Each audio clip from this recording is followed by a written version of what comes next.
안녕하세요. 낭낭이입니다. 요즘 날씨가 많이 춥죠? 이렇게 춥고 약속이 없는 일요일엔 근처 도서관에 한번 가보시는 게 어떨까 싶어요. 햇빛이 스며드는 창가에 앉아 조용히 책을 읽고 있으면 마음이 잔잔해지는 것 같아요. 도서관에서는 책 읽는 것 외에는 달리 할 것도 없지만 주변을 둘러보면 다들 열심히 책을 읽든 공부를 하든 그 분위기에 휩쓸려 책도 저 더 잘 읽히는 것 같고요. 참 좋더라고요. 도서관 강력 추천합니다. 오늘은 소크라테스 익스프레스를 준비해 보았어요. 이 책을 처음 읽어 나갈 때는 문장의 구조가 낯설어서 좀 당황스러웠어요. 저자의 이야기를 하다가 불쑥 철학자를 소환해 그들의 이야기를 하다가 저자와 철학자들 사이에 공통점을 찾기도 하고 그들에게 의문을 제기하기도 하고 그러다 갑자기 현실로 돌아와 저자 본인의 생각을 서술하기도 하고 읽으면서 뭐지? 무슨 말을 하고 싶어 하는 거지? 하면서 혼란스러워 하기도 했습니다. 그러면서 쭉 읽어나가는데 어느 순간 그래서 철학이 우리 인생에 스며드는 순간이라는 부제목을 붙인 거구나 하는 생각이 들었습니다. 이 책은 저자가 NPR 해외통신원으로 일하면서 해외 각지에서 짧은 기간을 살 수 있었고 그 덕이라고 해야 할까요?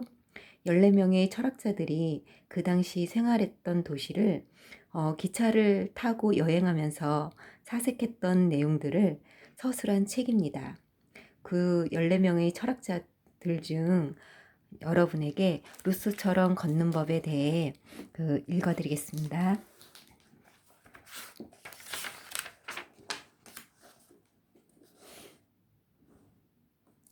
장자크 루소는 다양한 정체성을 가진 사람이었다. 철학자, 소설가, 작곡가, 에세이 작가, 식물학자였고 독학자, 도망자, 정치이론가, 마조히스트였다. 무엇보다 루소는 산책자였다. 그는 자주 걸었고 혼자서 걸었다. 물론 걷기 모임에서처럼 가까운 친구와 걷는 데에도 나름의 즐거움이 있지만 본질적으로 걷기는 개인적인 행위다. 우리는 혼자서 자기 자신을 위해 걷는다. 자유는 걷기의 본질이다. 내가 원할 때 마음대로 떠나고 돌아올 자유, 이리저리 거닐 자유. 작가인 로버트 루이스 스티븐슨의 말처럼 변덕이 이끄는 대로 이 길 저 길을 따라갈 자유. 루소도 자신의 변덕을 따랐다. 변덕은 루소를 베네치아와 파리, 토리노와 리옹을 포함한 유럽 전역으로 데려갔다. 루소는 어디에도 뿌리내리지 않은 최초의 자유인이었고 오늘날 우리는 그런 사람을 도시 유목민이라고 부른다. 모든 곳이 집이요 그 어디도 집이 아니었다. 대부분의 인류 역사에서 걷기는 선택의 문제가 아니었다. 어디론가 가고 싶다면 반드시 걸어야 했다. 오늘날 보행은 선택이다. 루소는 우리만큼 선택지가 많지 않았지만 그래도 약간은 있었다. 사륜마차를 제공하는 대규모 서비스망이 유럽 전역에 십자 형태로 깔려 있었다. 하지만 루소는 마차 여행을 극도로 싫어했고 언제든 늘 걸어 다녔다. 그는 이렇게 말했다. 혼자서 두 발로 여행할 때만큼 이렇게 생각하고, 이렇게 존재하고, 이렇게 살아있고, 이렇게 나 자신이었던 적이 없다. 걷기는 루소를 살렸다. 또한 걷기는 루소를 죽이기도 했다. 루소는 툭하면 화를 내는 이자크라는 시계공의 아들로 태어나 제네바에서 자랐다. 루소의 어머니는 루소를 낳고 얼마 안 지나 사망했다. 이는 트라우마가 되어 평생 루소를 따라다녔다. 어린 루소는 종종 친구들과 함께 교회 지역을 탐험하곤 했다. 루소는 자서전 고백록에서 이렇게 회상한다. 나는 늘 친구들보다 멀리까지 나아갔다. 그리고 친구들이 나 대신 생각해 줄 때를 제외하면 다시 돌아올 생각은 하지도 않았다. 1728년의 어느 화창한 봄날 오후, 루소는 훗날 삶의 방향을 바꿔줄 산책에 나선다. 당시 조각가의 도제로 일하던 16살의 루소는 그 일을 무척 싫어해서 지루하고 모든 것뿐만 아니라 자기 자신과도 단절되었다고 느꼈다. 전형적인 16살의 모습이다. 루소는 도시 밖으로 모험을 떠났다. 그리고 시간이 늦어졌다. 루소는 전에도 2번이나 통금을 어긴 적이 있었고 그때마다 자신을 고용한 조각가에게 두들겨 맞았다. 루소는 이번엔 또 무슨 일이 일어날지 두려웠다. 미친 듯이 달렸지만 소용이 없었다. 너무 늦었다. 루소는 그날 성문 바깥에서 잠들면서 다시는 제네바로 돌아가지 않겠다고 맹세했다. 그날 이후 루소는 유목민의 삶을 살며 끊임없이 거의 2발로 여행했다. 루소는 여러 도시에서 살았지만 도시 사람은 아니었다. 많은 사람이 아름다움과 로맨스를 떠올리는 도시인 파리에 처음 도착한 루소는 이렇게 말한다. 내 눈에 보이는 것이라고는 더럽고 냄새나고 좁은 길, 못생긴 까만 집들, 전반적인 불결함과 가난, 거지, 집마차꾼, 옥수성공, 허브차 행상, 오래된 모자뿐이다. 게다가 파리에는 성가시고 끝도 없이 멍청한 농담을 떠벌리는 파리인이 있었다. 그렇다. 루소는 도시에 맞는 사람이 절대 아니었다. 사람을 좋아하는 사람 또한 아니었다. 루소는 요즘 말로 손이 많이 가는 사람이었다. 루소의 탁월한 전기를 쓴 작가 레오 담노시는 루소가 어려운 친구, 실망스러운 애인, 난감한 직원이었다고 말한다. 걷기는 루소가 다른 사람의 눈을 피할 수 있게 해주었다. 루소는 수줍음이 많았다. 근시가 심했고 마르쿠스처럼 불면증에 시달렸으며 평생 비뇨기 질환 때문에 수시로 화장실에 가야 했던 루소는 사회적 만남을 최대한 피했다. 루소는 평생 사람들이 자신을 쳐다보고 있다고 생각했다. 하지만 그 사실도 모르는 사람 앞에서 자기 엉덩이를 까는 루소의 기이한 강박을 막지 못했다. 루소는 스스로 마조히스트라고 인정했고 세게 볼기짝 맞는 것을 즐겼다. 루소는 사상 처음으로 사적이고 음란한 내용을 담은 자서전에서 다음과 같이 말한다. 나는 고통, 심지어 수치심 안에서 엉덩이를 더 맞고 싶게 하는 관능을 느꼈다. 걷기는 루소의 철학에 딱 맞았다. 루소는 자연으로의 회귀를 주창했는데 걷기보다 더 자연스러운 것이 어디 있겠는가.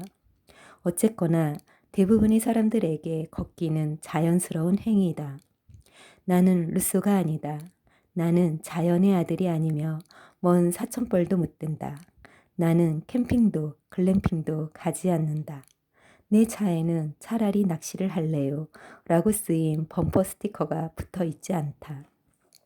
차라리 사냥을 가고 싶지도 않고 캠핑도 동굴 탐험도 카야킹도 스노클링도 암벽 타기도 새 관찰도 가고 싶지 않다. 난 하이킹 부츠도 없다. 침낭도 없다. 아이젠도 없다. 배낭은 여러 개 있지만 시티 에디션이나 어번 스타일이라는 이름을 단 매끈한 모델이다. 대자연은 성가시다. 대자연은 나의 핵심에 있는 무능함을 끊임없이 상기시킨다. 나는 텐트를 어떻게 펴고 접는지 모르며 텐트와 관련된 그 무엇도 모른다. 나는 별이나 해 같은 천체를 보고 길 찾는 법을 모른다. 나의 무능함은 자연계를 넘어선다. 나는 자동차의 에어컨 필터를 교체하는 법을 모르고 10대 딸과 대화하는 법도 모른다. 늙어가는 부모의 고통을 달래주는 법. 육아에서 다운독 동작을 하는 법. 머리가 터져버리는 일 없이 내 생각들과 함께 5초 이상 가만히 앉아 있는 법을 모른다. 나는 내가 걷는 법을 안다고 생각했지만 루소를 읽다 보니 내게 그런 기본적인 능력이 있는지조차 의심하게 되었다. 물론 나는 한 발을 다른 발 앞에 둘 수 있고 필요하면 그 동작을 반복할 수도 있지만 그건 2발을 이용한 이동일 뿐 걷기와는 다르다. 걷는 방식을 보면 그 사람에 대해 많은 것을 알 수 있다. 걸음걸이는 지문이나 서명처럼 개개인이 다 다르며 최근 국방부에서는 95%의 정확도로 걸음걸이를 식별할 수 있는 첨단 레이더를 개발했다. 모두에겐 자기만의 걷는 스타일이 있다. 나에게도 몇 가지 스타일이 있는데 기분에 따라 달라진다. 나는 블랙 프라이데이의 쇼핑객처럼 전속력으로 다른 줄 쳐 나가거나 마음껏 먹을 수 있는 인도식 뷔페에서 방금 나온 뚱뚱한 코끼리처럼 느릿느릿 걷기도 한다. 행여 내 뒤에서 걷게 된다면 얼른 피하시라. 나는 따르기 쉬운 사람이 아니니까. 루소가 그리 좋아하지 않았던 도시 네샤텔에서 아침을 맞이한 뒤 루소가 레샤텔보다도 더 싫어했던 작은 마을 모타에로로 향하는 기차를 탄다. 루소는 모타에를 사람이 살 수 있는 가장 불쾌하고 사악한 곳이라고 회상했다. 그 감정은 쌍방이었던 것 같다. 루소가 증오한 마을에 있는 루소가 증오한 집은 이제 작은 박물관이 되어 긴 시간과 약간의 큐레이션이면 모든 것이 해결된다는 사실을 입증해준다. 벽에 붙은 명판에는 루소가 이곳에 살았던 시기가 적혀 있다. 1762년 7월 10일에서 1765년 9월 8일. 정확한 사실이긴 하지만 이것만으로는 불완전하다. 이 숫자는 루소의 글에 분노한 모티에의 주민들과 루소 사이의 지독한 적대감을 보여주지 못한다. 박물관 안으로 들어가니 주민들의 분노에 불을 붙인 두 권의 책, 에밀과 사회 계약론의 초반본이 있다. 루소가 중동에서 많이 입는 길고 낙낙한 카프탄을 입고 있는 초상화도 보인다. 카프탄은 편안했지만 괴상해 보였다. 루소가 매일 했던 산책과 마찬가지로 카프탄도 마을 사람들의 심기를 건드렸고 곧 조롱거리가 되었다. 그러던 어느 날 부글부글 끓던 적대감이 폭발했다. 마을 목사의 부추김에 넘어간 마을 주민들이 루소의 집에 돌을 던진 것이다. 루소는 사회적 신호를 종종 잘못 해석하곤 했지만 이번에는 제대로 이해했다. 루소는 모티에를 떠나 다시는 돌아오지 않았다. 나도 똑같이 하기로 한다.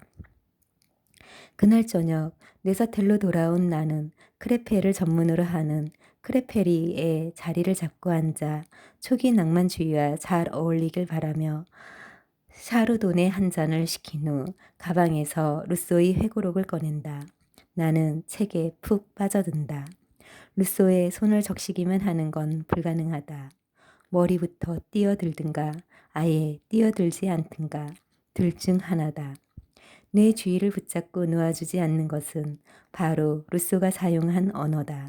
명확하고 이해하기 쉬운 루소의 언어는 사람들이 흔히 생각하는 어려운 철학적 표현과는 다르다. 멋지네. 나는 샤르도네를 한 모금 더 마시며 생각한다. 샤르도네는 정말로 책과 잘 어울린다. 곧 나는 루소의 언어의 명확성 외에 무언가가 더 있다는 사실을 깨닫는다. 루소는 드라마 퀸이다. 단어들이 어찌나 열정적인지 페이지가 촉촉할 정도라고 맹세할 수 있다. 루소는 주기적으로 또 길고 상세하게 울부짖는다. 폭발적인 황홀경에 쉽게 빠져든다. 루소는 자주 기절한 것으로 알려져 있다. 그는 가장 달콤한 우울이나 내게 주어진 숙명, 그리고 내가 가장 좋아하는 표현인 나태하고 고독한 삶에 끊임없이 자신을 던진다. 루소가 가장 선호하는 신체 기관인 심장은 늘 바쁘다. 루소의 심장은 활짝 열리거나 불이 붙거나 흔들린다. 그리고 대개는 고동친다. 루소의 심장은 조급함이나 기쁨으로 그리고 종종 난폭하게 고동친다. 나는 보통 이런 심장 관련 표현에 반감을 느끼는 편이지만 루소는 예외다. 지나치게 화려하긴 하지만 루소의 글에는 거짓이 없다. 루소는 글을 꾸며내지 않는다. 루소의 철학은 다음 네 어절로 요약할 수 있다. 자연은 좋고 사회는 나쁘다. 루소는 인간의 자연적 선함을 믿었다. 자신이 져서 인간 불평등 기원론에서 루소는 자연 상태에 있는 인간이 노동도 언어도 없이 거쳐도 바라는 것도 의사소통도 없이 타인에 대한 욕구도 마찬가지로 타인을 해치고자 하는 욕망도 없이 숲속을 돌아다니는 모습을 묘사한다. 비열하고 옹졸하고 앙심을 품고 피해망상에 빠진 채 태어나는 사람은 아무도 없다. 사람을 그렇게 만드는 것은 사회다. 루소의 야만인은 과거에 대한 후회나 미래에 대한 걱정 없이 매 순간을 살아간다. 루소는 우리가 인간 본성이라고 생각하는 것 중 많은 것이 사실은 사회적 관습이라고 믿는다. 우리는 훈연한 브리치지와 인스타그램을 향한 사랑이 자연스러운 것이라고 확신하지만 사실은 문화적인 것이다.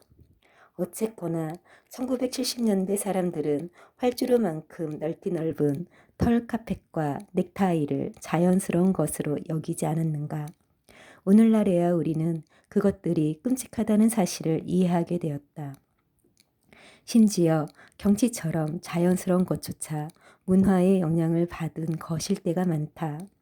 대부분의 유럽 역사에서 사람들은 산맥을 야만스러운 것으로 여겼다. 제정신인 사람이라면 자원에서 산으로 여행을 떠나지 않았다. 산이 경애의 대상이 된 것은 18세기 이후였다. 루소는 우리가 그 실체를 알아보기만 한다면 사회적 관습을 바꿀 수 있다는 좋은 소식을 전한다. 사회의 인위적 기교는 오래된 나팔 청바지만큼이나 쉽게 갖다 버릴 수 있다. 루소의 야만인은 스스로를 향한 사랑을 자주 경험하는데 루소는 이를 자기 사랑이라고 부른다. 이런 건강한 감정은 더 이기적인 종류의 사랑과는 다르며 루소는 이런 이기적인 사랑을 자기 편애라고 부른다. 전자는 인간 본성에서, 후자는 사회에서 비롯된다. 자기 사랑은 혼자 샤워하면서 노래를 부를 때 느끼는 기쁨이다. 자기 편애는 뉴욕 록펠러 센터에 있는 라디오 시티 뮤지컬에서 노래를 부를 때 느끼는 기쁨이다. 샤워실에서 노래를 더럽게 못 부를 수도 있다. 하지만 그 기쁨은 오로지 자신만의 것이며 타인의 의견과는 아무런 관계가 없다. 그러므로 루소는 이것이 더 진실한 기쁨이라고 주장한다. 이제 우리는 루소가 왜 걸었는지 이해할 수 있다. 걷는 데에는 인류 문명의 인위적 요소가 전혀 필요치 않다. 가축도 사륜마차도 길도 필요 없다. 산책자는 자유롭고 아무런 구애도 받지 않는다. 순수한 자기 사랑이다. 가끔은 한 번의 산책이 모든 것을 바꾼다. 1749년 어느 여름날 오후에 루소도 그랬다. 루소는 신성을 모독하는 글을 썼다는 이유로 감옥에 수감된 동료 철학자이자 친구 디드로를 방문하기 위해 언제나처럼 파리에서 뱅센까지 약 10km에 이르는 도보 여행을 떠났다. 특히 더운 날이었고 길에는 먼지가 자욱했다. 루소는 잠시 쉬려고 걸음을 멈췄다. 그늘에 앉아 문예지를 할 일 없이 넘겨보던 루소는 디종 아카데미에서 학문과 예술의 복원이 도덕성을 정화하는 데 기여했는가? 라는 주제로 가장 훌륭한 에세이를 쓴 사람에게 사항을 수여한다는 기사를 읽었다. 루소는 술주정뱅이처럼 어지럽고 혼란스러웠다. 루소는 그 순간 다른 세계를 보았고 다른 사람이 되었다 라고 회상한다. 루소는 1등상을 거머쥐며 커리어를 성공 가도에 올려놓았다.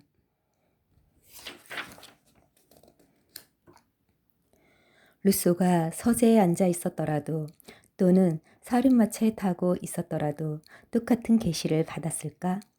그랬을 수도 있다.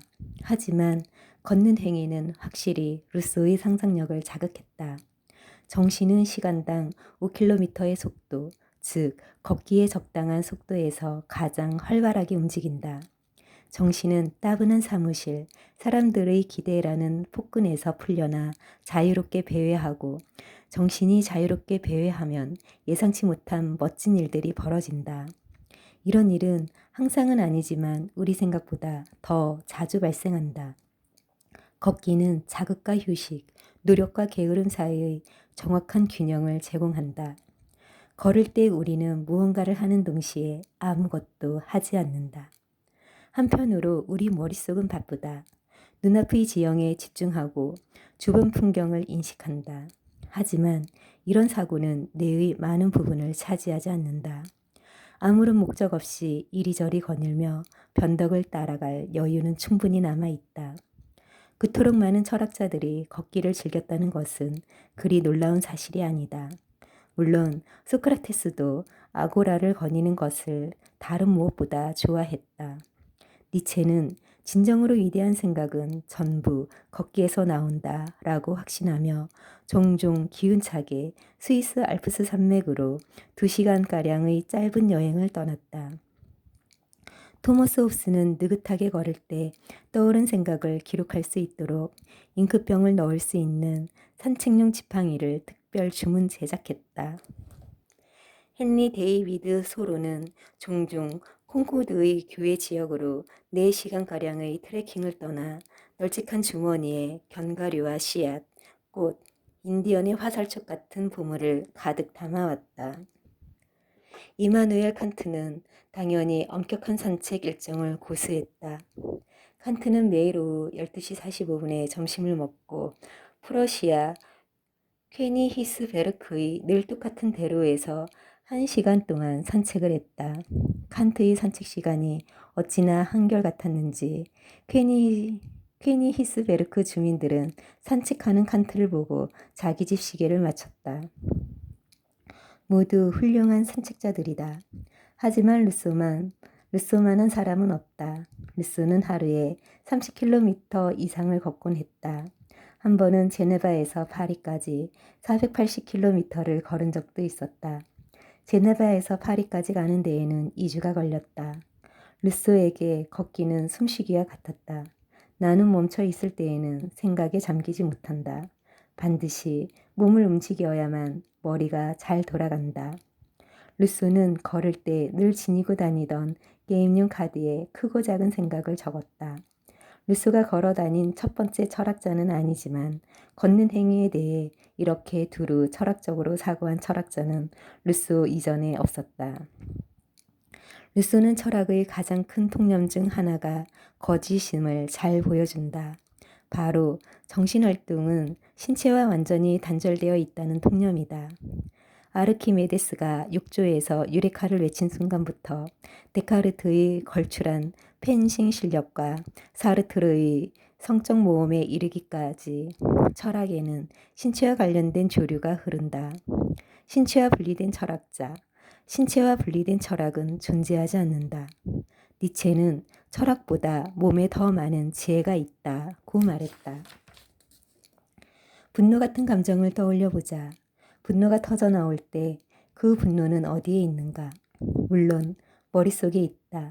하지만 프랑스 철학자 모리스 메를롱 퐁티는 그 분노가 몸에도 존재한다고 설명한다. 동작과 언어, 신체와 상관없이 상대의 겉모습에서 악의와 잔혹성을 분간할 수 있을 거라고는 상상할 수 없다. 이런 감정들은 결코 비현실적인 영역에서 분노한 사람의 신체 바깥에 있는 어떤 신성한 곳에서 일어나지 않는다. 철학적 사고 역시 정신뿐만 아니라 몸으로 하는 것이다. 다시 크레페리로 돌아와 다시 책에 푹 빠져든다. 마시는 와인은 아까와 같지만 책은 다르다. 이번에는 루소의 미완성 유작인 고독한 산책자의 몽상이다. 리베카 솔릿이 자신이 걸어온 역사를 담은 책에서 말했듯이 이 이상하지만 사랑스러운 책은 걷기에 관한 책이기도 하고 아니기도 하다. 한편 걷는 행위 자체 역시 걷기에 관한 것이기도 하고 아니기도 하다. 고독한 산책자의 몽상은 내가 가장 좋아하는 루소의 작품이다. 이 책에는 추방당하고 돌에 맞고 조롱당했으나 이제는 더 이상 눈꽃만큼도 신경 안 쓰는 사람의 도덕적 명료함과 생생한 지혜가 고동친다. 이 책 속의 루소는 주류의 의견에 반대하는 루소도, 속마음을 고백하는 루소도, 개혁을 주창하는 루소도 아니다. 여기서의 루소는 쉬고 있는 루소다. 책의 목차는 10번의 산책 또는 10번의 몽상으로 이루어져 있다. 매 장마다 루소는 산책에 나서지만 산책은 책의 진짜 주제인 추억으로 향하는 수단일 뿐이다. 어떻게 하면 인생에서 가장 달콤했던 순간들을 되찾을 수 있을까? 그 순간들은 두 번째 기회에서도 똑같이 달콤할까? 아니면 전보다 더 달콤할까? 다섯 번째 산책에서 루소는 생피에르라는 이름의 작은 섬에서 보낸 시간을 회상한다. 모티에에서 돌 던지는 사람들을 피해 달아난 곳이다. 생피에르는 루소의 파라다이스였다. 루소는 살면서 가장 행복한 시간이었다고 수레한다. 나는 이 문장을 읽고 마시던 샤르도네를 거의 뱉을 뻔한다. 자신의 병적인 측면을 전문가처럼 정확히 꿰고 있었던 루소는 쉽게 행복에 빠지는 사람이 아니었다. 나는 내 눈으로 그 섬을 보고 싶어졌다. 기차역을 향해 걷는다. 루소 같은 걸음은 아니다. 너무 서두르고 있어. 나 스스로에게 말한다. 너무 정신이 없다. 젠장. 집중하라고. 이번에는 소리내어 말하는 바람에 지나가던 스위스인을 놀라게 한다. 네샤텔의 작지만 분주한 기차역에서 루소의 행복한 섬으로 향하는 지방 열차에 탑승한다. 당연히 열차는 제 시간에 출발한다. 스위스의 기차는 시간을 잘 지킨다는 명성을 누릴 자격이 있다. 하지만 스위스 기차의 차가운 효율성은 가장 걸출한 스위스 철학자의 감정적이고 골치 아픈 삶과는 잘 어울리지 않는 듯 보인다. 몇 정거장 안 되는 짧은 거리이지만 나는 고독한 산책자의 몽상을 꺼내 읽기로 한다. 루소는 이렇게 말한다. 이 세상에 있는 모든 것은 끊임없는 변화의 흐름 속에 있다. 만물은 변화한다. 라는 그리스 철학자 헤라클레이토스의 격언을 떠올리게 하는 말이다. 우리가 두 번째로 발을 담그는 강물은 절대로 전과 같은 강물이 아니며 우리 자신도 전과 같은 우리가 아니다. 열차가 선로 위로 얼마나 부드럽게 미끄러지는지 풍경의 변화가 없었더라면 아예 멈춰 있다고 생각했을 것이다. 루소는 내게 움직임은 필수적이라고 말한다. 하지만 모든 움직임이 필수적인 것은 아니다. 불규칙적이거나 너무 격렬한 움직임은 우리를 꿈에서 깨어나게 한다. 격렬한 움직임에 관한 루스의 글을 읽다 보니 불면증을 앓던 철학자이자 황제 마르쿠스와 함께 암트랙을 타고 떠난 미국 여행이 떠오른다. 노스다코타 어딘가에서 단조로운 풍경에 따분해진 나는 그게 뭐든 간에 뭔가를 해야 했다. 결코 부드럽지 않은 암트랙을 내리기 위해서는 일상적인 행동도 무척 곤란해진다. 예를 들면 면도가 그렇다. 걷기도 마찬가지다. 나는 배에 탄 술고래처럼 이쪽 저쪽으로 휘청거린다.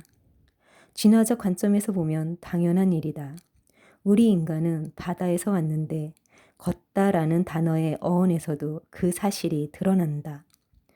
11세기에 이 단어는 바다처럼 굽이치고 요동치다 라는 뜻이었다.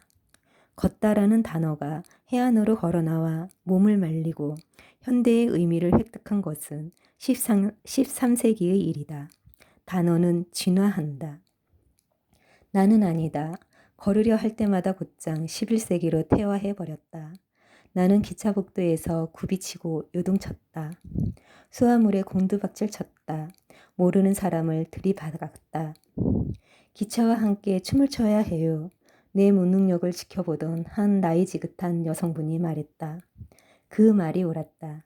나는 기차와 싸우고 있었다. 기차와 함께 춤을 춰야 했다. 기차가 나를 이끌게 하라. 시간이 좀 걸리긴 했지만 얼추 감을 잡을 수 있었다. 내가 배운 비결은 힘을 빼는 것이다. 기차가 왼쪽으로 또 오른쪽으로 요동쳤고 나도 따라 요동쳤다. 저항하지 않는다. 마침내 나는 목적지인 식당 칸에 도착한다. 가장 위험한 산이라는 K2 정상에 오른 것처럼 의기양양한 기분이다. 초기 인류는 약 600만 년 전에 양손을 땅에서 떼고 자리에서 일어나 두 발로 걷기 시작했다. 전에 없던 이 직립 자세는 예기치 못한 여러 이득을 불러왔다. 두 손이 자유로워져서 도구를 만들 수 있게 되었을 뿐만 아니라 손가락질, 애무, 팔지, 손잡기, 손가락욕, 코파기, 손톱 물어뜯기도 가능해졌다. 걷기는 걷기 이상이며 그건 과거에도 마찬가지였다. 걷기는 자연스러운 행위일지 모르지만 그렇다고 결코 쉬운 것은 아니다. 조지프 아마토는 걷기의 역사를 다룬 자신의 백과사전급 저서 걷기, 인간과 세상의 대화에서 한 걸음을 내디딜 때 몸에 어떤 일이 일어나는지를 설명한다. 한 발을 딛고 선 시간의 4분의 3 동안 다음과 같은 일이 일어난다. 쭉 뻗은 다리로 지면을 박찰 때 땅에 닿은 뒤꿈치에 몸무게 전체가 실리고 골반을 회전시켜 발바닥과 다리의 방향을 바꾸면서 무게중심이 엄지발가락으로 이동한다. 물론 이 모든 동작은 무의식적으로 일어난다. 이 생체 역학에 대해 너무 깊이 생각하다 보면 내가 위의 문단을 읽은 후에 그랬듯이 넘어져서 바닥에 얼굴을 박을지도 모른다. 우리는 두 발로 걷지만 우리의 뼈는 네 발로 걷는 것에 가장 적합하다. 예로부터 변하지 않은 신체 구조와 현대의 몸 사용법 사이의 이런 간극 덕분에 발 전문가들은 계속 먹고 살 수 있다. 평발, 부어오른 발, 물집, 건망류, 굽은 발가락은 두 발로 서서 살아가기 위해 우리가 지불하는 대가의 극히 일부일 뿐이다. 루소는 발에 생긴 티눈으로 거의 평생을 고생했다. 루소는 거만하게 뒤꿈치로 걸었다. 루소는 열성적인 산책자였지만 영웅적인 산책자는 아니었다. 티눈 때문에 아주 천천히 걸었고 평범한 도랑도 절대 뛰어넘지 못했다.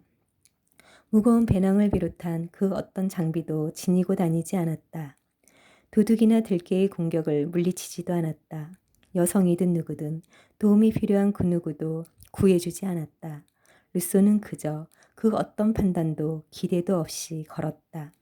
이렇게 걸을 때 우리 경험은 성스러운 것에 가까워진다. 버스를 한 번 타면 금방 생피에르 섬에 도착할 수 있는 작은 기차역에 기차가 진입한다. 생피에르는 놀라움이 가득한 섬이다. 먼저 생피에르 섬은 더 이상 섬이 아니다. 루소가 살던 시대 이후 섬을 육지와 연결하는 작은 다리가 생겼다. 모든 것은 변화한다. 더 이상 섬이 아닌 섬에 들어서자 왜 루소가 이곳을 그렇게 좋아했는지를 알게 된다. 목가적이지만 가식적이지 않다. 아름답지만 호화롭지는 않고 푸릇푸릇하지만 지나치게 푸르지는 않다. 거의 모든 지점에서 비엔느 호수가 보인다. 눈앞의 풍경은 완벽한 자연 그 자체. 시인 필립 라킨이 말한 진지한 대지다. 루소가 이곳에서 총회하는 개 술탕과 함께 어쩌면 식물을 수집하면서 목적 없는 긴 산책을 즐기는 모습이 그려진다. 나는 생피에르를 가로지르는 작은 길을 발견하고 그 길을 따라 걷는다. 스스로에게 말한다. 한 걸음 한 걸음씩 내가 평생 해온 것처럼. 하지만 보다 잘. 나는 잘을 빠르게로 해석하고 곧 터무니없이 빠른 속도로 걷는다.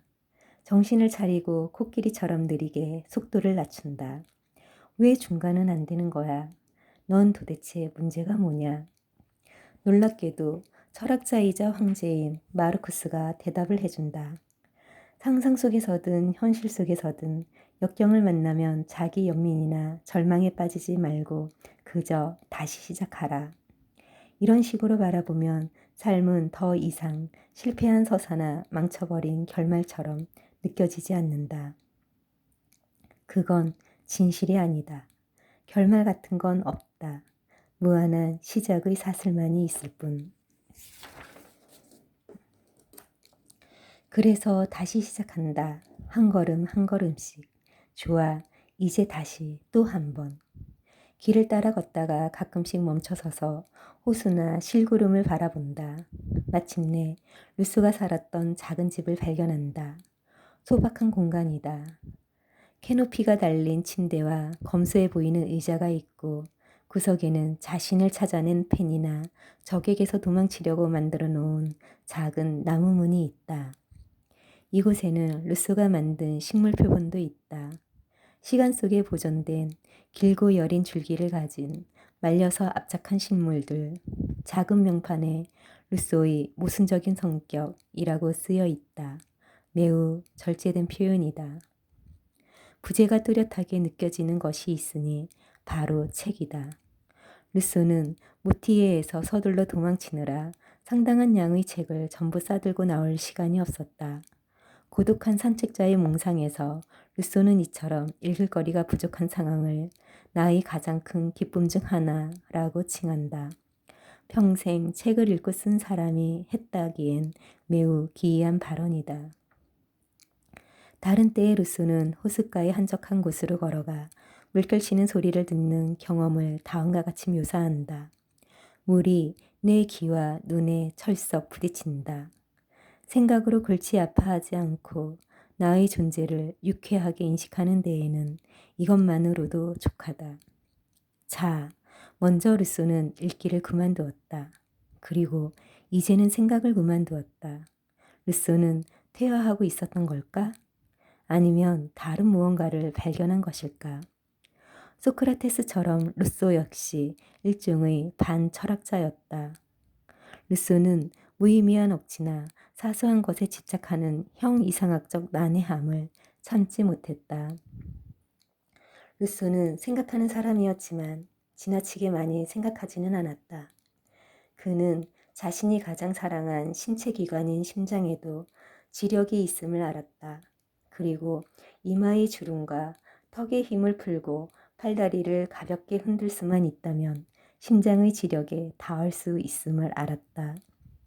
사람들은 다른 사람 앞에서는 으스대고 뻐기며 걷지만 혼자 있을 때는 그러지 않는다. 으스대며 걷는 것은 사회적 제스처다. 가장 느린 이동 형태인 걷기는 더 진정한 자기 자신을 만날 수 있는 가장 빠른 방법이다. 우리는 아마 한 번도 존재한 적이 없었을 오래전에 잃어버린 낙원으로는 돌아갈 수 없다. 하지만 걸을 수는 있다. 걸어서 출근할 수 있다. 걸어서 딸아이를 학교에 데려다 줄 수 있다. 산들바람이 부는 상쾌한 가을날 오후, 특별한 목적지 없이 혼자 걸을 수 있다. 우리는 있기 위해 걷는다. 짜증내는 상사, 배우자와의 말다툼, 아직 지불하지 않은 청구서 무더기, 타이어 압력이 낮거나 차가 불타고 있음을 알려주느라 계속 깜빡이는 수바루의 경고등을 잊기 위해 걷는다. 우리는 또 한 명의 훌륭한 산책자였던 윌리엄 워즈워스의 표현처럼 우리에게 너무한 세상을 잠시나마 잊기 위해 걷는다. 우리는 자기 자신을 잊기 위해 걷기도 한다. 난 내가 그런다는 걸 안다. 이 세상에 존재하는 모든 다이어트를 시도해도 절대 빠지지 않는 7kg의 살과 상습적으로 튀어나오는 코털, 10년 전부터 계속 있어 왔으나 도저히 알 수 없는 이유로 어느 날 갑자기 내 정수리에 잉크 얼룩처럼 퍼지며 자신의 능력을 최대한 펼쳐 보이기로 작정한 잡티들. 걸을 땐 전부 다 잊을 수 있다.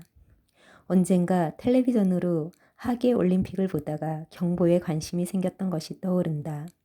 금메달을 향해 열심히 걷는 성실한 젊은 선수들, 터무니없어 보였다. 걷기는 스포츠가 아니다. 경보, 즉 경쟁하는 걷기라는 표현은 경쟁하는 명상만큼이나 말이 안 된다.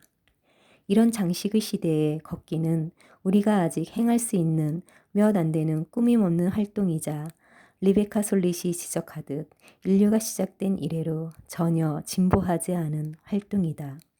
걷기는 평등하다. 장애가 없다면 누구든 걸을 수 있다. 부유한 산책자라도 가난한 산책자보다 유리한 점은 전혀 없다. 르소는 문학적으로 큰 성공을 거두었음에도 자신을 오늘날 우리가 블루칼라라고 칭하는 노동자의 자식으로 여겼다. 그런 사람들은 화려한 사륜마차를 타지 않았다. 그저 걸었다.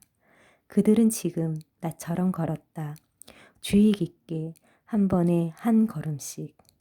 진지한 대지의 견고함과 탄력성을 즐기면서 1776년 10월 말경에 루소는 파리의 좁은 길 위를 걷고 있었다. 산책을 나갔다가 집으로 돌아오는 길이었다. 루소의 전기 작가 레오 담노시의 표현의 설명에 따르면 그때 전속력으로 달리는 거대한 그레이트 데인 견종의 호위를 받는 귀족의 사륜마차가 돌진해 왔다. 제때 피하지 못한 루소에게 개가 달려들었고 루소는 자갈길 위로 세게 넘어져 피를 줄줄 흘리며 의식을 잃었다. 루소는 뇌진탕에 걸리고 신경손상을 입은 것으로 보인다. 그리고 끝까지 온전히 회복하지 못했다. 이로부터 2년도 지나지 않아 루소는 아침 산책에서 돌아온 뒤 쓰러져 사망했다. 전해지는 바에 따르면 루소는 행복하게 죽었다. 말년이 다가올수록 루소의 걸음은 더 부드럽고 낙천적인 성격을 띠었다. 옛날과 같은 자기 연민과 피해망상의 흔적이 아직 조금 남아 있었지만 절박함은 사라지고 없었다. 루소는 더 이상 도망치거나 무언가를 찾거나 철학적 주장을 하기 위해 걷지 않았다. 그냥 걸었다. 루소의 유산은 어마어마하다. 축하 카드, 할리우드의 최루성 영화, 하트 모양 이모티콘, 모든 것을 남김없이 솔직하게 털어놓는 자서전도 전부 루소가 남긴 유산이다. 나 실컷 울어야겠어 라고 말한 적이 있다면 루소에게 고마워해야 한다. 상상력을 이용해 봐 라고 말한 적이 있다면 루소의 영향을 받은 것이다. 한창 열띤 논쟁을 벌이다. 이게 말이 안 돼도 상관없어. 난 그렇게 느끼니까 라고 내뱉은 적이 있어도 마찬가지다. 배우자가 당신에게 좋을 것이라는 이유로 춥고 축축한 날 당신을 16km 트레킹에 끌고 간 적이 있다면 루소에게 고마워하거나 저주를 퍼부을 수 있다. 루소 덕분에 우리는 다르게 생각하고 느끼게 되었으며 우리의 감정에 대해 다르게 사고할 수 있게 되었다. 근대의 데카르트가 머리의 철학자였다면 루소는 심장의 철학자였다. 루소는 격정의 지위를 드높였고 감정을 용인되는 것으로 이성과 똑같은 수준은 아니지만 얼추 비슷한 수준으로 만들었다. 결코 쉬운 일은 아니었다. 루소가 살았던 이성의 시대에 상상적 사고는 믿을 수 없는 수상적인 것이었다. 하지만 그로부터 2세기 후 무려 알베르트 아인슈타인이라는 이성주의자는 지식보다 상상력이 더 중요하다고 말했다. 나무를 끼워앉는 기술 반대자라고 모두가 다시 수렵 채집을 하고 모닥불 옆에서 좋은 돌을 두고 다투길 바라는 사람이라고 루소를 무시하고 싶을 수 있다. 하지만 루소가 원했던 것은 그게 아니었다. 루소의 주장은 다시 동굴로 돌아가자는 게 아니라 자연과 다시 동조하자는 것이었다. 말하자면 더 나은 동굴로 돌아가자는 것이랄까. 루소는 산업혁명이 일어나기 수십 년 전에 캘리포니아에 고속도로가 깔리기 수세기 전에 환경 문제를 예측했다. 루소의 자연주의에는 애초에 처방의 의도가 없었다. 자연주의는 사고 실험이었다. 루소는 가정해 보았다.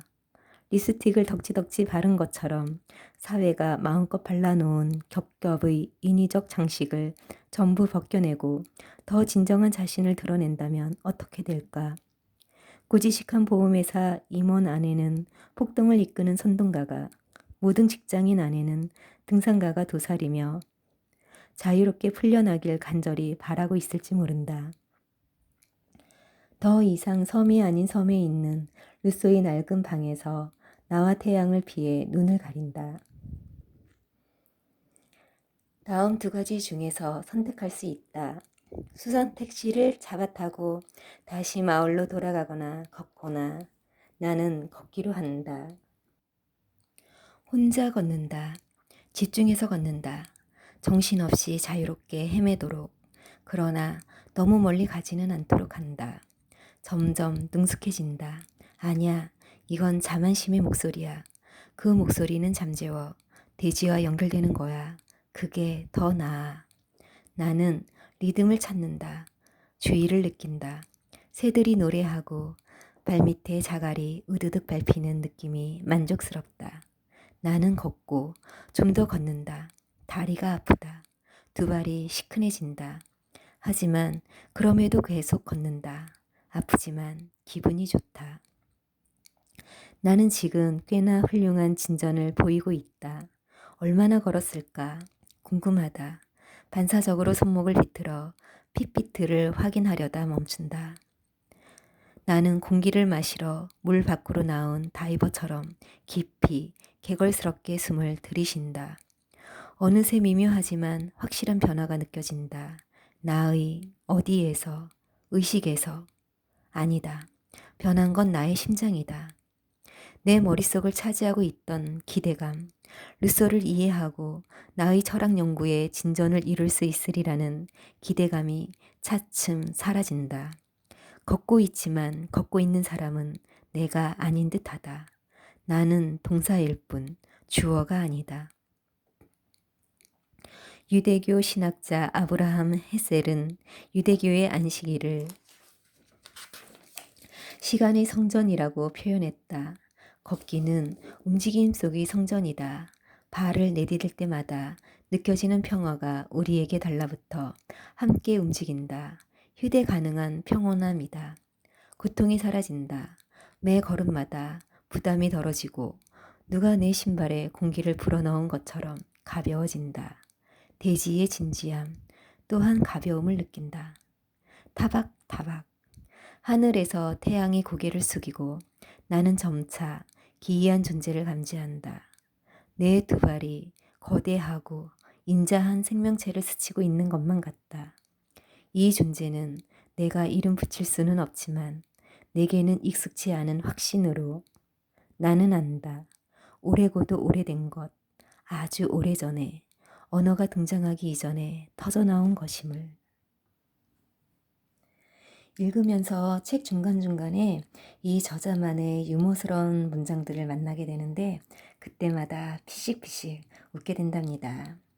이 책의 거의 끝부분까지 읽으면서 들었던 생각은 여러 철학자들을 친구 삼아 나의 감정을 위로받고 싶어지거나 자문을 구하고 싶을 때 그들과 대화하며 답을 찾는 과정이 아주 멋진 일이 될 것 같다는 생각이요.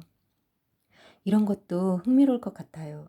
내가 했던 어떤 한 가지 행동을 놓고 각자의 철학자들이 바라보는 관점에 대해 생각해 보는 것 같은 거요. 그런데 놀랍게도 끝까지 책을 읽어보니 정말 저자인 에릭 와이너는 저와 똑같은 생각을 했더라고요. 지금부터는 에필로그에 속하는 내용을 읽어드리겠습니다.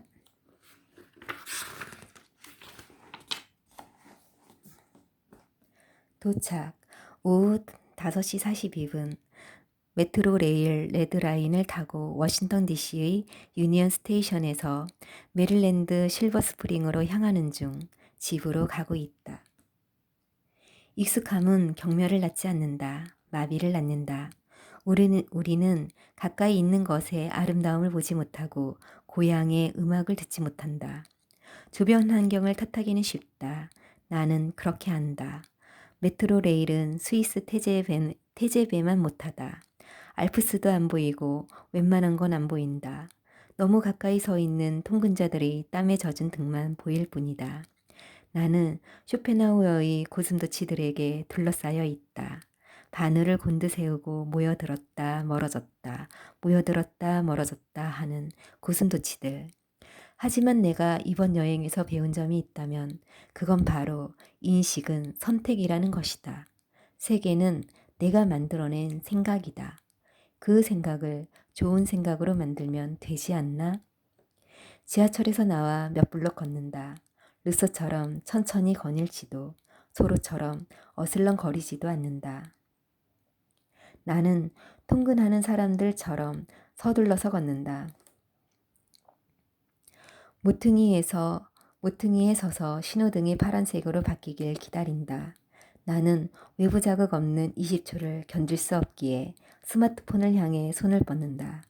휴대전화를 엉성하게 쥐고 있는데 손에서 미끄러져 액정부터 보도 위로 쿵 떨어진다. 예감이 좋지 않다. 아니나 다를까 액정이 깨졌다. 밑에서부터 왼쪽 위의 모서리까지 거미줄처럼 금이 가 있다. 유리 조각이 튀어나왔다. 아내에게 문자를 보내려다 손가락에서 피가 줄줄 나서 몇 글자 쓰지 못하고 그만둔다. 인생의 사소한 좌절을 침착하게 처리하는 사람들이 있다. 지금쯤이면 아마 추측 가능할 텐데 나는 그런 사람이 아니다. 나는 깨진 액정이 무언가를 나타내는 조짐이며 좋은 조짐은 아니라는 결론을 내린다. 그리고 계산한다. 액정이 아래쪽을 향해 떨어질 확률은 거의 50%인데 그 50%의 확률이 내게 일어났다. 사건 종료. 온 우주가 나를 괴롭히고 있다. 깨진 액정은 마치 기관차처럼 우울과 불안을 줄줄이 끌고 온다. 박살난 휴대전화는 박살난 인생을 상징한다. 나를 포함해 자기 앞에 있는 모든 것을 개걸스럽게 집어삼키는 쇼펜하우어의 의지가 작동하고 있다. 서로가 말한 무한한 세상에서의 나의 몫은 도대체 어디 있단 말인가. 잔뜩 나온 입으로 욕을 하고 박살난 휴대전화로 구글에 깨진 액정을 검색하며 몇 분을 보낸다. 피를 0.5리터는 흘린 게 분명하다. 그때 깜짝 놀랄 일이 발생한다. 나는 멈춰선다. 소크라테스식 위대한 멈춤은 아니지만 어쨌든 하나의 시작이다. 멈춤이 질문과 궁금증을 불러일으킨다. 역사상 가장 훌륭한 사상가 14명이 제시한 삶을 고양시키는 시를 흡수하며 몇 년을 보냈는데 왜 그들에게 기댈 생각을 하지 못했는지 궁금해진다. 내가 이 작은 위기를 헤쳐나가는데 철학이 도움을 주지 못한다면 이게 다 무슨 소용이란 말인가. 목소리가 들려온다. 위로하는 목소리, 꾸짖는 목소리, 어진 목소리. 소크라테스는 당장 멈춰서서 나의 생각을 의심하라고 재촉한다. 나는 스마트폰이 나의 행복에, 나의 에우다이모니아에 꼭 필요하다고 생각한다. 하지만 정말 그런가? 나는 그 어느 때보다 빠른 속도로 그 어느 때보다 더 광범위하게 세계와 연결되려고 애쓰고 있지만 멈춰서서 그러한 연결과 속도가 본질적으로 좋은 것인지 의심한 적은 없다. 그게 정말 좋은 것인지 아닌지 나는 모른다고. 소크라테스가 내게 상기시켜준다. 내 스마트폰의 사망은 정말 크나큰 재앙일까? 그럴 수도 있고 아닐 수도 있다. 에피쿠로스는 이른바 나의 위기에 침을 뱉는다. 나의 휴대전화는 자연스러운 욕망도 반드시 필요한 욕망도 아니었다. 오히려 사라져서 다행이다. 세이쇼나구는 벚꽃처럼 휴대전화도 영원한 것이 아님을 짚어준다. 그 사실을 받아들여라. 찬양하라. 수토와 학파는 물론 나를 전혀 측은해하지 않는다. 내가 미래의 고난을 미리 예상했더라면 이런 일이 일어나리라는 걸 알았을 것이다. 내 휴대전화를 박살낸 사건은 내가 통제할 수 없지만 내 반응은 내가 통제할 수 있다. 나는 최초 정념에 동의할 수 있고 하지 않을 수도 있다. 고를 낼 수도 있고 내지 않을 수도 있다. 그건 내 선택이다. 남자답게 굴어. 너무 많은 목소리가 들려온다. 그 목소리들이 내 목소리를 압도하려 하고 있다. 나는 카페로 피신한다. 특별할 것은 없지만 충분히 좋은 카페다. 서로가 쉽게 사라지는 순간이라고 부른 이름 이런 흩어진 시간의 조각들을 한데 모아 깨진 액정 위에 시선을 고정한다. 정확히 말하면 액정을 더 자세히 들여다보고 있지는 않다. 나는 액정을 다르게 바라보고 있다. 처음에는 이 각도로, 그 다음엔 다른 각도로. 나는 고장난 휴대전화를 들여본다기보다는 휴대전화와 대화를 나누고 있다. 보는 것은 곧 대화를 나누는 것이다. 보통은 따분한 대화지만 이따금 이런 대화가 시적인 특징을 띌 때도 있다. 눈의 언어에 유창한 소로 같은 사람에게 삶은 끊임없이 이어지는 한편의 시였다. 몇 분 후 나는 예술을 본다. 뉴욕 현대미술관에 있을 만한 예술은 아니지만 어쨌든 예술이다. 금간 액정의 형태와 패턴이 있다. 삼각형과 직사각형, 마름모도 있다. 전체적으로 보면 언젠가 피렌체에 있는 교회에서 봤던 스테인드 글라스와 닮았다. 바로 내 눈앞에 우연한 아름다움이 있다. 나의 휴대전화를, 나의 아름답게 박살난 휴대전화를 주머니에 넣고 방금 경험한 시각적 시에 감사하며 집으로 걸어간다. 나의 시는 온전한 시 한 편은 아니다. 시의 한 연도 정도? 그래도 괜찮다. 마침내 무한한 세상에서의 나의 몫이 생겼으니까. 뭐가 바뀌었지? 내 휴대전화는 아니다. 액정은 여전히 깨져 있다. 자연의 법칙도 아니다. 자연 법칙은 고정불변이다. 바뀐 것은 내가 나 자신과 나눈 대화다. 나는 다르게 생각했고 그래서 다른 것을 보았다. 작디 작은 정말 사소한 관점의 변화지만 셰이 쇼나군이 알려주었듯이 작은 것에는 위대한 힘이 아름다움이 있다. 집으로 걸어오는 길 목소리 하나가 점점 커진다. 목소리는 내게 말하고 있지 않다. 소리치고 있다. 니체다. 니체는 내가 똑같은 이 길을 걷고 또 걷게 될 거라고 말한다. 나는 다시 휴대전화를 어설프게 만지작거리다 매번 액정부터 바닥에 떨어뜨릴 것이다. 영원히. 나는 또 피를 흘릴 것이고 또 조바심 칠 것이다. 영원토록. 그래도 괜찮은가? 니체가 묻는다. 이 인생을 사랑할 수 있는가? 걷는 동안 대답이 떠오른다. 짧은 두 단어다. 낯설지만 익숙하고 터무니없지만 타당하고 현실보다 더 현실적인 말. 다카포. 처음부터 다시 한번. 이 책에 몇 가지 책이 언급되는데 그중 간디가 푹 빠져 읽었던 힌두교 경전인 바가바드 기타를 읽어보고 싶네요. 낭낭이었습니다. 아시죠? 언제나 화이팅입니다.